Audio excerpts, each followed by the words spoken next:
শরীয়তপুরে হলো আওয়ামী লীগ সরকারের দোসর সব, এই জন্য ওইখানে সব আওয়ামী লীগের অ্যাডভোকেট। ইউনূস সরকারকে বেকায়দায় ফেলানোর জন্য।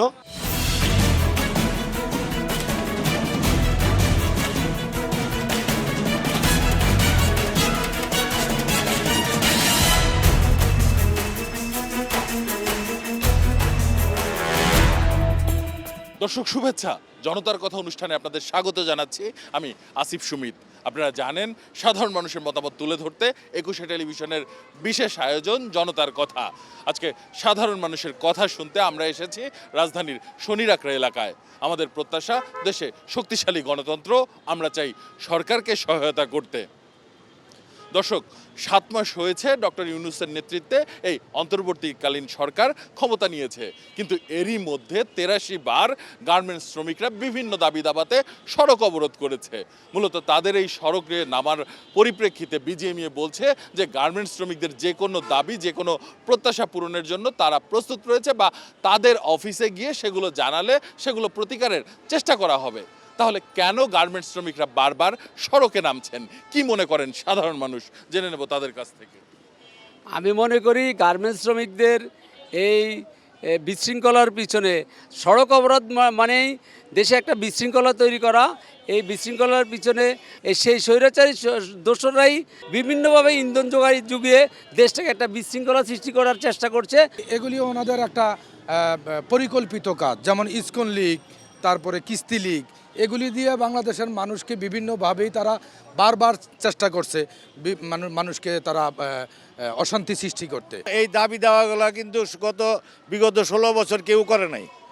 তখন কিন্তু তারা শেখ হাসিনার কাছেও করে নাই, কারো কাছে করে নাই। এখন এই সরকারকে অস্থিতিশীল করার জন্য, দেশকে অস্থিতিশীল করে পুনরায় সেই ফ্যাসিস্ট হাসিনাকে এই দেশে আবার একটা পুনর্বাসন করার প্রচেষ্টা হিসাবে আমার কাছে মনে হচ্ছে যে এই ধরনের এরা দাবি দেওয়া নিয়ে মাঠে নামতেছে। আমরা সকলেই দেখতেছি কার কতটুকু, কার কিভাবে দেশ চলতেছে, কিভাবে দেশের পরিপ্রেক্ষিত উন্নতি হইতেছে, এখন কার দ্বারা উন্নতি হইতেছে, এটা আমরা সব জনগণ সবাই দেখতেছি। গার্মেন্টসের শ্রমিকরা হলো খেটে খাওয়া মানুষ। আসলে তাদের পিছনে গভীর ষড়যন্ত্র কাজ করতেছে এবং দেশকে নতুন করে একটা অস্থিতিশীল পরিস্থিতি তৈরি করার জন্য পিছনে ষড়যন্ত্রকারীরা কাজ করতেছে। আমার মনে হয় এই সরকার খুব শক্ত হাতে এই জিনিসটা প্রোটেক্ট দেওয়া দরকার। আওয়ামী লীগের দোসররা এগুলা করতেছে ইউনূস সরকারকে বেকায়দায় ফেলানোর জন্য। গার্মেন্টস শ্রমিক নিয়ে দেশটারে অস্থিতিশীল করার জন্য স্বৈরাচার সরকার, এই হাসিনা সরকার ঘুষ বাণিজ্য করে দেশটারে একটা বেকায়দা ফেলার জন্য এই কাজগুলো করতেছে। এভাবেই চলতেছে দেখতেছি, কিন্তু আসলে ব্যাপারটা বুঝতেছি না।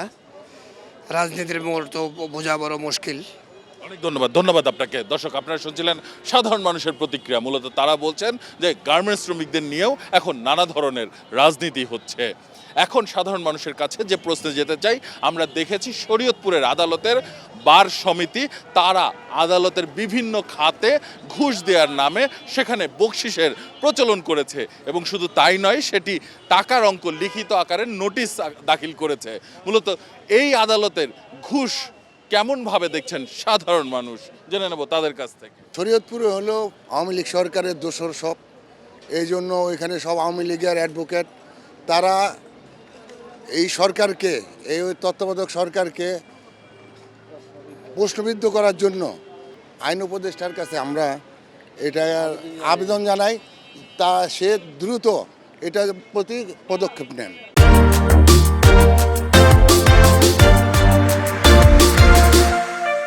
ইউনূস সাহেবকে একটা বেকায়দা ফালানোর জন্য তারা এই ষড়যন্ত্রগুলো করছে। শরীয়তপুর আপনারা জানেন, ওটা একটা আওয়ামী লীগ ঘোষিত এলাকা, ওখান থেকে তারা নাশকতা করছে। বাণিজ্য তো আওয়ামী লীগের, যারা আগের আওয়ামী লীগের লোকজন যারা আছে তারাই তো ঘুষ বাণিজ্য করতেছে। আদালত হচ্ছে একটা পবিত্র জায়গা, এই পবিত্র জায়গা এই ঘুষে বৈধতা দেওয়া এটা কেউ কাম্য করে না। বিচার প্রার্থীরা মনে করেন যে এটা মুদির দোকানের মতো, এটা কোন মামলা কত টাকা ঘুষ, এই ধরনের। এটা শুধু শরীয়তপুর না, সারা বাংলাদেশে এইরকম পরিস্থিতি বিরাজ করতেছে। আপনার ঘুষ আগের দর্শক যারা ছিল এখনো জায়গা তারা বিভিন্ন জায়গা আছে, তারা বসে আছে। ঘুষমুক্ত বাংলাদেশ চাই আমরা, ঘুষের কোনো সমর্থন করি না এবং ঘুষকে আমরা স্বাগত জানাই না। শুধু আদালত সেক্টর না, বাংলাদেশের প্রত্যেকটা সরকারি বেসরকারি অনেক জায়গাতেই মানে ঘুষের প্রলোভনটা এটা চলতেছে। সেই ক্ষেত্রে আমি বলবো যে বর্তমান যিনি সরকার আছেন তাকে একটু সময় দেওয়ার দরকার। অন্যান্য রাজনৈতিক দলগুলি যেভাবে মানে নির্বাচন চাই এইসব বিষয় নিয়ে কাজ করতেছে, অবশ্যই নির্বাচন হবে, তবে ওনাকে একটু সময় দেওয়ার দরকার। অনেক ধন্যবাদ আপনাকে। দর্শক, আপনারা শুনছিলেন সাধারণ মানুষের প্রতিক্রিয়া। সাধারণ মানুষ কিন্তু তাদের ভাবনাগুলো অসাধারণ, তাদের চিন্তা অনেক সূক্ষ্ম ও গভীর। দর্শক, জনতার কথা দেখতে প্রতি শনি, রবি, মঙ্গল এবং বুধবার চোখ রাখুন একুশে টেলিভিশনে। সঙ্গে থাকবো আমি আসিফ সুমিত।